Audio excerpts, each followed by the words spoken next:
It's that time of year again. Time for pumpkin spice lattes, cozy sweaters, and enrolling in your benefits for 2026. Open Enrollment is your once-a-year opportunity to review and update your benefits.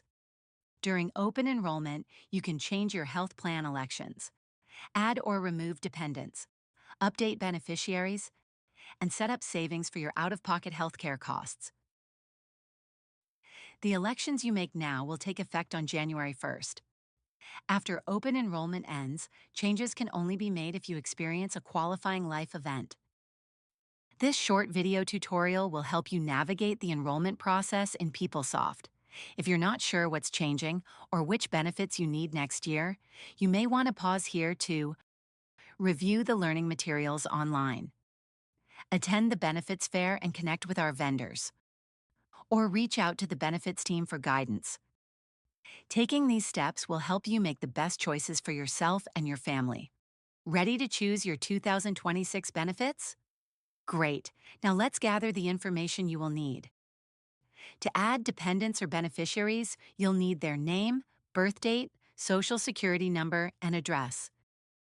If you are adding new people to your insurance coverage, you will need to provide a marriage or birth certificate. If you plan to enroll in an FSA or HSA, you should calculate an estimate of your 2026 healthcare expenses. These are expenses like braces, ongoing medications, planned surgeries, or maternity costs. If you are requesting an increase in life insurance coverage, you will need to provide your health history and your doctor's information.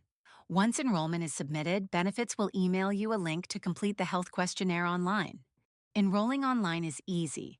Just use the navigation bar on the left side of the page to move step by step through your enrollment.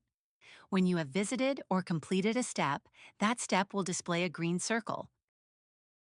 The first thing you will do is confirm your personal information. Make sure your contact information is current. Next, double-check your dependents and beneficiaries. This is where you can update this information if needed. Now you can make your benefit elections for next year.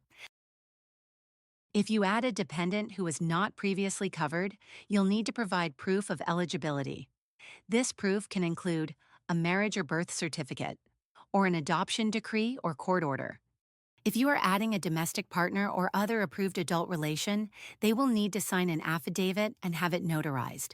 If you're unsure which documents are required, our benefits team is happy to help.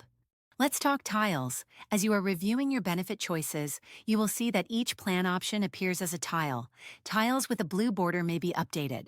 Once you've made your selections, blue borders will turn green.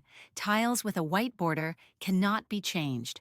Don't forget, your flexible spending account, limited flex spending, and dependent care FSA choices will not automatically roll over. Be sure to make new elections if you want to participate in these savings plans next year. When you're finished, click the black Submit Enrollment button at the top of the page. You must complete this step to save your elections. Something new this year? Your elections for voluntary benefit programs will also be made in PeopleSoft.